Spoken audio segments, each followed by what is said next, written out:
In this video today we are learn how to trace a bitmap image in Corel X7.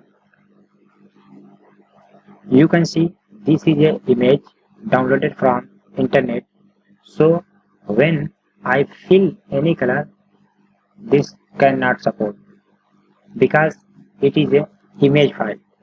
So we trace this, select on this and go to top. There is a option trace bitmap.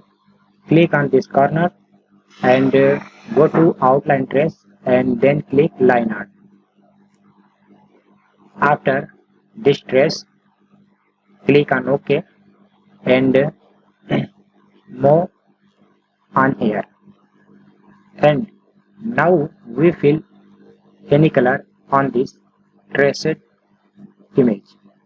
Now this is a vector file, so we can fill any color. You can see this is very easy method to trace any image into vector by tracing in Corel X7.